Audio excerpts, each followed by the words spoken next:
मर जाऊंगी, पर इस बच्ची को नहीं मरने दूंगी मैं। अरे मरती है तो मर जाओ, मैं बच्ची को नहीं होने दूंगा। माँ, मेरा दम घुट रहा है, मुझे बाहर निकालो। अरे पगली, बाहर आकर भी क्या करेगी तू? ये दुनिया तेरे लायक नहीं है। माँ, मैं आपको देखना चाहती हूँ, पापा को देखना चाहती हूँ, भगवान की बनाई इस खूबसूरत दुनिया को देखना चाहती हूँ। अब ये दुनिया इतनी खूबसूरत नहीं रही मेरी बेटी। बाहर आकर तुम किसके साथ खेलेगी? क्योंकि यहाँ रोज हजारों लड़कियां पेट में ही मार दी जाती है, और जो बच जाती है वो भी आजाद कहाँ है?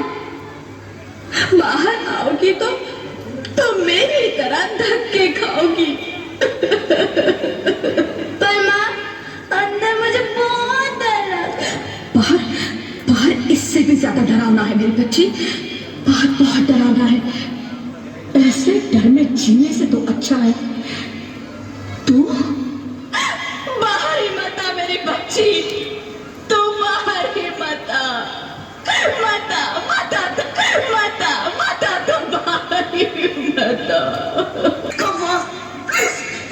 ज्योति कुछ तो बोलो, अरे ज्योति कुछ तो बोलो, कुछ तो बोलो। ज्योति को क्यों छीन लिया? मेरी ज्योति को क्यों छीन लिया? आप कौन? मैं बेटी हूँ। बेटी? हाँ, मैं ही लक्ष्मी हूँ, मैं ही सरस्वती, मैं ही दुर्गा हूँ, मैं ही काली, मैं ही शीतला भी हूँ और मैं ज्वाला भी, मैं ही पार्वती हूँ और मैं ही संतोषी, और मैं ही हूँ अन्नपूर्णा। आप सब? हाँ, ब्रह्मा जी ने हम सबको मिलाकर ही बेटी को बनाया, ताकि मैं लक्ष्मी बनकर तुम्हें सुख समृद्धि दूं, मैं सरस्वती बनकर तुम्हें ज्ञान दूं, मैं पार्वती बनकर तुम्हें स्वाभिमान दूं, दुर्गा बनकर तुम्हें शक्ति दूं, काली बनकर तुम्हारे दुखों का नाश करूं, शीतला बनकर तुम्हारे जीवन में शांति लाऊं, ज्वाला बनकर तुम्हारे जीवन में रोशनी लाऊं, और अन्नपूर्णा बनकर तुम्हारी जिंदगी को खुशहाल बनाऊं। और तुमने हमारी जिंदगी को कोख में ही खत्म कर दिया। हमारा कसूर क्या था? अरे हम तो तुम्हें कुछ देने ही आ रहे थे, क्योंकि तुम ही हमारे मंदिरों में आते हो, झोली फैलाते हो, और तुम ही कोख में हमारी कब्र बनाते हो। तुम जैसे लोगों को हमारे मंदिरों में आने का कोई हक नहीं है, जो मंदिर में आकर चुनरी उड़ाते हैं और कोख में ही हमारी बलि चढ़ाते हैं। हम तुम जैसे लोगों के घर अब कभी नहीं आएंगी, कभी तुम जैसे लोगों पर खुशियां नहीं बरसाएंगी, कभी नहीं। मुझे माफ कर दो, मैं डर गया था, मैं आजकल के हालात देख के डर गया था। हालात को दोष मत दो मूर्ख, ये हालात भी तुम जैसे गंदी सोच के लोगों ने बनाए हैं। अगर इतना ही डर था तो अपनी माँ को क्यों नहीं मारा, अपनी बहन को क्यों नहीं मारा, अपनी बीवी को क्यों नहीं मारा, हमें क्यों मारा? डर तुम्हें लग रहा था तो तुम मरते, हमें क्यों मारा? बेटे के मोह में, क्योंकि बेटा वंश चलाता है। अरे मूर्ख, अगर बेटा वंश है तो बेटी अंश है, अगर बेटा आन है तो बेटी गुमान है, अगर बेटा दवा है तो बेटी दुआ है, अगर बेटा गीत है तो बेटी संगीत है, और अगर बेटा भाग्य है तो बेटी भाग्य विधाता है।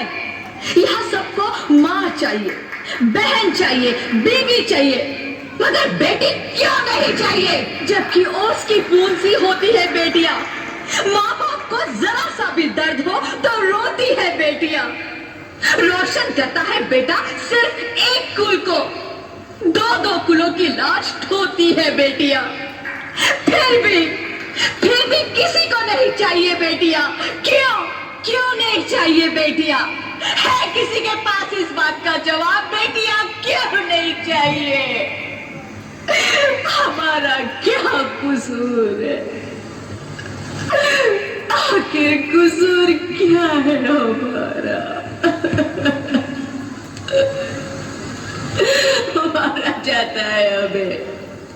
क्यों नहीं चाहिए बेटियां? क्यों नहीं? हमारा कसूर क्या है? क्या है हमारा कसूर? गलती नहीं है, मुझे माफ कर दो, मुझे माफ कर दो मेरी बच्ची, मुझे माफ कर दो। तुम्हारी कोई गलती नहीं है, तुम्हारी कोई गलती नहीं है। रोहित, रोहित, रोहित, रोहित उठो। अरे क्या हुआ? क्या? उठो रोहित, नींद में क्यों चिल्ला रहे हो? अरे अरे तुम जिंदा हो? जिंदा? हाँ, मुझे क्या हुआ है? हे भगवान, तेरा लाख लाख शुक्र है, तुम सचमुच जिंदा हो। हाँ, पर हुआ क्या? वो कौन गई? वो कौन? मेरी बेटी, मेरी होने वाली बेटी। बेटी? पर तुम्हें तो बेटा चाहिए था ना? नहीं ज्योति नहीं, अब मैं समझ गया हूँ।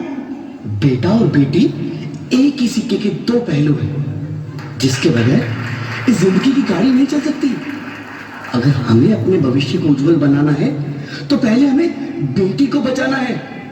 बेटा और बेटी को बराबरी का दर्जा देकर इस जिंदगी को खुशहाल बनाना है। हाँ रोहित, तुम बिल्कुल ठीक कह रहे हो। बेटियां तो माँ बाप की रानियां होती है, मीठी मीठी प्यारी प्यारी कहानियां होती है। हमें इन्हें इस दुनिया में लाना ही होगा।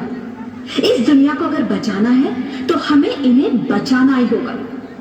हम सबको मिलकर इन्हें बचाना होगा, है ना रोहित? तुम ठीक कहती हो ज्योति, इसकी शुरुआत हम करेंगे। उम्मीद है कि सब लोग हमारा साथ देंगे।